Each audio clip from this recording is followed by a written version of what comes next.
Best ever listeners, welcome to the best real estate investing advice ever show. I'm Slocum Reed and I'm here with Pranay Parikh. Pranay is joining us from Los Angeles. He is president of Ascent Equity Group, which focuses on helping healthcare professionals invest in multifamily syndications. On the JV side of things, Pranay is in ownership of 58 million in commercial real estate across 4 properties, and his fund is an LP in over $1 billion in investments. Pranay, can you start us off with a little bit more about your background and what you're currently focused on? Yeah, so I am a medical doctor. I graduated a couple years ago and was doing medicine for a while and thought about, how do I want to grow the money that I'm making? I had worked a lot, but now I was finally making a decent paycheck and I wanted to see it grow. My parents had owned some real estate and I bought a 4 unit basically right out of school and was planning on just buying one a year. But after my first one, I realized I got super lucky. The next one took forever to buy. And I realized I could have just spent that time working more and investing passively. So now I invest 100% passively and help other doctors and dentists and other healthcare professionals do the same. Nice. I know several medical professionals, doctors in Cincinnati who do the exact same thing. They buy a 4 family to try it out, or they house hack a small multifamily in a really nice part of town. And the plan is buy one a year. And they run into a lot of hurdles and headaches because when they buy their first 4 family, they plan to self-manage, but also they have a profession that doesn't allow them much time flexibility. So they don't really have anyone else on call for their property, but also they don't want to pay management fees. And also, at least in Cincinnati, it's difficult to find a really high quality property manager who wants to take on just one affordable 4 family. So they're kind of stuck anyways, and they get into that grind. I know a lot of people, especially in the medical field, in various medical fields, but also in other high income earning positions who also want to become real estate investors. And one of the first calculations that I try to offer is the money value of time. A lot of people talk about the time value of money. For those of you who are not watching on YouTube, Pranay is nodding right now. I have a friend who is a business partner who planned originally to be an active joint co-active partner with me on a 24 unit that we bought together to reposition. Except he's also a medical professional and has the capacity to make $200 an hour. Acting as a medical professional. And so when he had to balance, do I make $200 an hour doing what I'm already really good at, or do I deal with contractors and lumber and paint and 3-day notices with Slocum? I should probably be sitting in my office right now. And so we hired me to do the management because it wasn't a good use of his time to be doing some of the things that I was developing skills and systems and a team to do. I have that conversation often enough that I'm bringing it up now with you. I believe you probably have that conversation more often than I do now, that you're often in conversation with medical professionals who have the ability to earn strong incomes doing something that hopefully they're passionate about, but also very skilled in, and then find well levered, well automated ways to invest their capital the way that you're talking about. Am I just giving your sales pitch for you right now? Totally, totally. And I love that you talked about, the money value of time, because I think that's something we ignore, right? Your Anything you do has a value. Anything, let's say, I value fun as $1,000 an hour. So that always wins, right? But time with family, all that stuff. But any work you do, right? If you're getting paid $20 an hour, $40 an hour, $100 an hour, right? You should be letting someone else do that. But not only that, you have the expertise, right? and to do it better. So, our business model, we don't do the real estate. Someone like you is much more uh, have more hands-on experience than we do. But from what we've learned over the past over decade of doing this, we have learned how to manage the manager, and that's kind of what we do. I tell people that I somehow found an active way to do passive real estate, and we're on the phone with property management every week. And actually, some of the sponsors we work with, they had to set up a system to do that every week because they don't talk to their property managements that often. But we think it's important. Anytime there's more than $1,000 spent, we want to know why, and we always compare that to pro forma. So we're really making sure that the sponsor, the operator is doing what they say they're doing and really trying to maximize the profit for our investor. And I can tell you that takes a lot of work, right? And the only way we're able to do that, and that's why we do relatively larger deals, 30 to 50 million, because then we have economies of scale. Tell me more about that. How is it that you vet sponsors, and how is it that you vet deals? Yeah.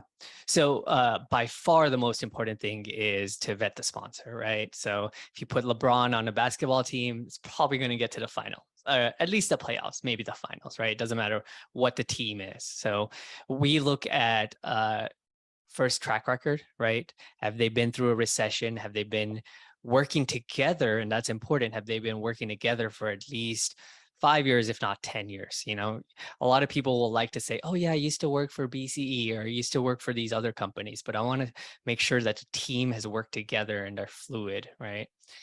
So track record, talking to them, there's nothing that beats seeing them face to face. Fortunately, living in LA, there's a lot of real estate companies that are out here. So I go meet them.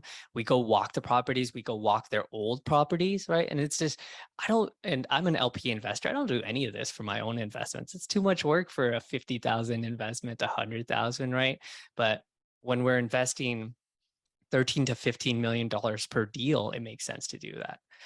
So track record, reputation, right? And it's a really small world in real estate. You'd be surprised, it's tiny. So just talking to other people, and almost all of our sponsors that we work with, the operators, are referrals from other people that work with us, or our law firm or our accounting firm, right? And so reputation and track record, and just meeting them in person, right? You meet enough people, because when you look at decks, when you look at any of their webinars, of course it's going to look good, right? They spend thousands of dollars making that look good, but it's hard to look at the numbers, right? To look at their old properties and find out what's going on. So that's it for the sponsor, and that takes a couple months. So we don't rush into a deal right away, right? And we have a handful of sponsors that we work with, but even within them, we only pick maybe 1 out of 20 deals, 1 out of 10, and we're able to kind of cherry pick the deals that we think are the best. They're successful, but we want to find the right fit for our investors. So we pick a small percentage of their deals, and we're able to do that because we bring all the equity. But not only that, we have a ton of vendor relations. So for example, our last deal was a loan assumption, and we brought preferred equity to the group, and it was our recommendation. We have what a lot of people have told us is the best asset manager in the game. So he saved us Nice. hundreds of thousands of dollars. So we have, usually allocators like us don't have their own asset management, but we really believe in managing the manager. So we are very selective with the deals we look at. We underwrite them all from scratch, and we have our asset manager look at it as well. So it's definitely a ton more work than I do on when I'm an LP. When I'm an LP, I'm like, that's pretty good. Let me put in my money. But when you take care of other people's money, we are very careful with who we work with and what we do. Pranay, you were talking about economies of scale, and economies of scale, of course, investing 13 to $15 million at a time makes a lot more sense to go through that underwriting and have your own asset manager with the size of the investments that you're making. You also said you look at deals worth 30 million plus. So Mhm. on some of the smaller end of those deals, if you're bringing 13 to 15 million, that could be all or almost all of the capital required. Staying on that economies of scale conversation, have you found, let me ask it this way. How do you gain leverage with the operators, the sponsors that you work with, given how much of the required capital your firm, your fund is individually bringing? Yeah, so great point. And we bring 90 to 97.5% of the equity. So pretty much everything other than the skin in the game. So that gives us a lot of opportunity. And the reason we do joint ventures is we get major decision rights. So we can decide pretty much anything. Leverage, we can decide the name of the property. So we have the same, and actually the same lawyer as Goldman Sachs. So we're able to really have institutional level oversight over these properties, and that's why we're allowed to go to the props. Some of the properties we go to every other week. We are really on there to make sure the business plan is getting taken care of. We have investor overrides for decisions, buy sell rights. We have all of that, and the reason that we're allowed to have that is because we bring so much equity. And the reason that we want that is we really want the power to make sure that our investor is taken care of. The rights to make major decisions from the people who, Pranay, from the people who are investing with you, that sounds great. Yeah. From the sponsor perspective, from the operator perspective, one of the reasons in a recent interview I had a conversation about why to syndicate as opposed to doing a joint venture. And one Hmm. of the big reasons as an active investor to do syndication is that it keeps you being the expert. Or no, let's say it's me. A hypothetical world where I'm sponsoring a deal that you're interested in investing in. I'm the active partner. Hmm. Instead of JVing and bringing in other active partners with their capital, I choose to syndicate. And one of the reasons to do it is because I have the expertise in this asset class, in this market. Let's say it's a neighborhood in Cincinnati, and it's a property very similar to properties I already own and manage. As an active operator, I'm not looking to give a lot of control over to my limited partners. In fact, that's why one of the reasons I want to structure this deal that I've found as a syndication. Uh, Pranay, uh, in this hypothetical world, but also generally speaking, why should I be working with someone like you, a firm like Ascent, to raise the capital for my deals when you're taking some of the control off of the table? Yeah, control and the money, right? So there's promote sharing and all that stuff, right? So that's a great point. What am I bringing to the table? So of course, 97.5% of the equity, right? But and this kind of goes back on what we talked about earlier, relationships, right? And we have worked with a lot of sponsors, and not everyone is allowed to do this, right? But we have shown that we provide more value than we take. And that value is, if the property is doing well, I'm not going to change a thing. And 99.9% of the time, I'm not changing a thing. But other than that, I'm bringing not just the money, because, a lot of times you could go to crowdfunding, you could go to all this other stuff to bring you the money. But we have our own vendor list. One of our operators went to a new market, and we gave them all our vendors, and they're using all of them. Like I said, we have preferred equity, we have relationships with banks, and we have asset management. So we're providing a real partnership, and it's not just someone that's giving you a check and wants to take control, right? So we have those major decision rights are mostly in case things go wrong, and we have done so much research and due diligence on the front end that we would trust you to do everything right. So those rights are only executed when things are going poorly, and chances are they won't. It's a very small percentage, but it's there to protect our investors, right? we're not, backseat drivers. We only partner with people who we trust explicitly to do the real estate themselves, right? So we don't, we rarely make decisions. Every once in a while, people will come up and say, "Hey, what kind of leverage do you think your investors would like? What kind of terms?" That kind of stuff. We put our input. Sometimes they want us to. They ask us about branding because we're that's kind of what we do. We're marketing and stuff. But everything else, they run the show. So they're able to get this large check where they don't have to worry about talking to investors. They don't have to worry about K1s. They don't have to worry about any of that stuff. We take care of it all, right? And not just that, we provide a high level kind of bespoke experience. So we work with sponsors that literally have billions of dollars assets under management, and they choose to work with us because we provide a high quality experience. Because, say you work with anyone, if you work with someone who's not doing anything, they don't do any major decision rights, or they're not taking part of the promote, you don't necessarily know what kind of experience that they're providing your investors, right? Because it doesn't matter who it is, it's still going to reflect on you, right? So we pride ourselves on really the highest level of experience, so that people will be like, I've worked with best ever, they're great, their customer service is amazing. Actually, funny story, we have a phone number, and I'd say 9 times out of 10, I pick up the phone when someone calls, and people are so surprised. They're like, "Oh, I thought I was going to get an associate or something." It's like, no, like, we pride ourselves in being available and talking to people, and,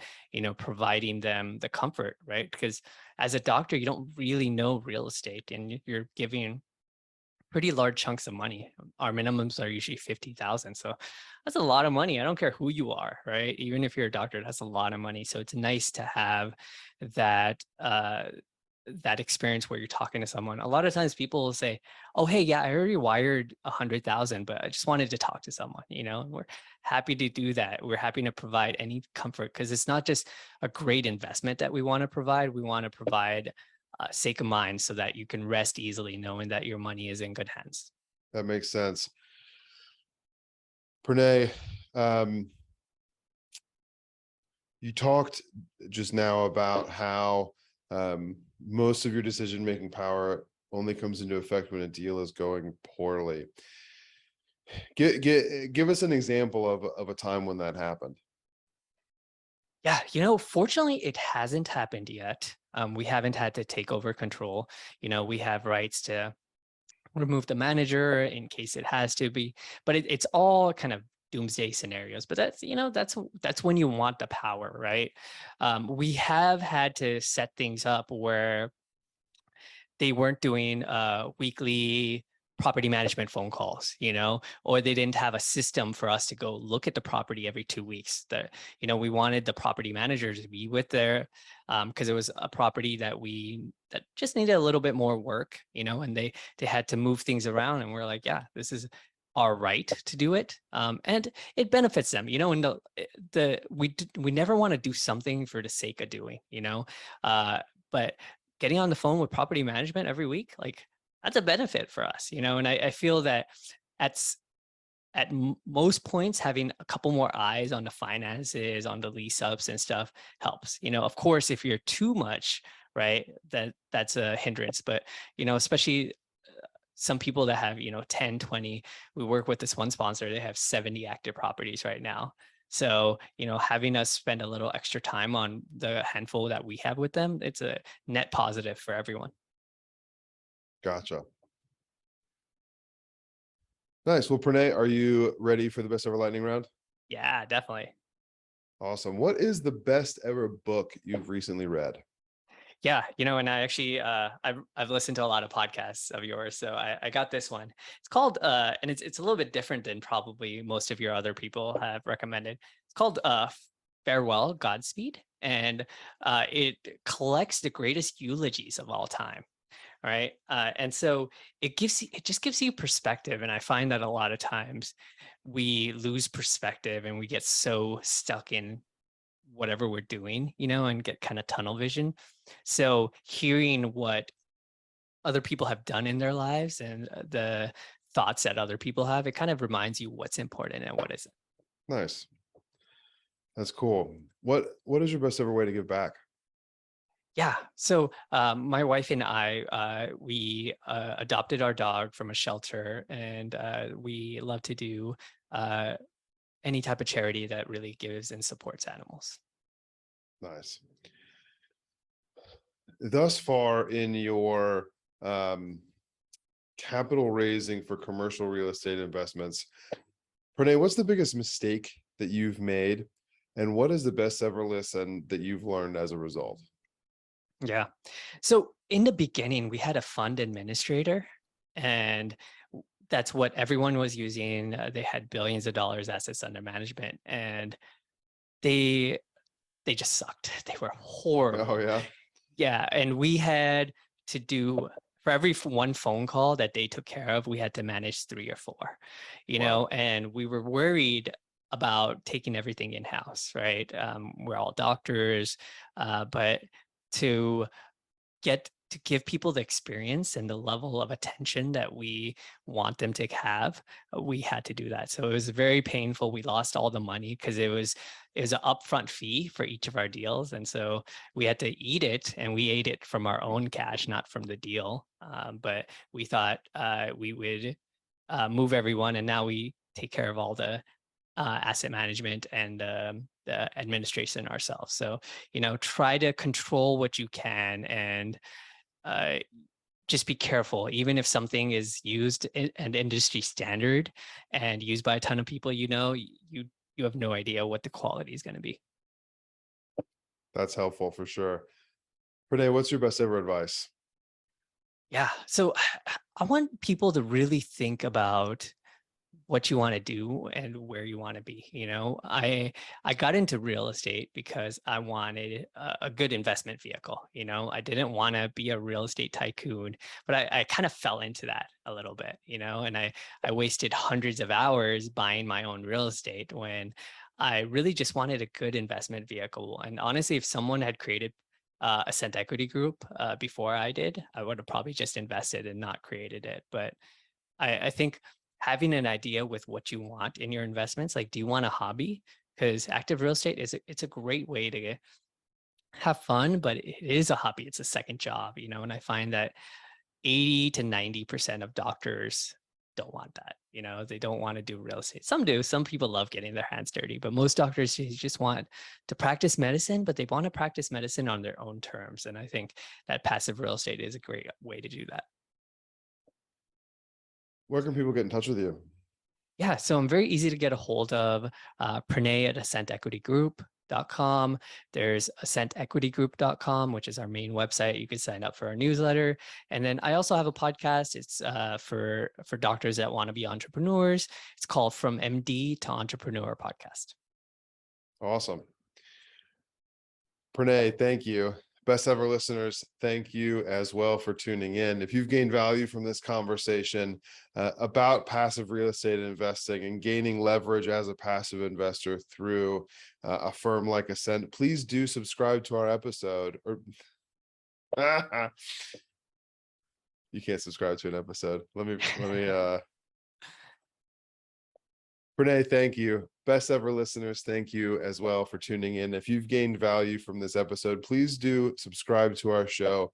Leave us a 5-star review and share this episode with a friend who you think would gain value from our conversation with Pranay about having control, having leverage as a passive investor in real estate syndication. Thank you and have a best ever day.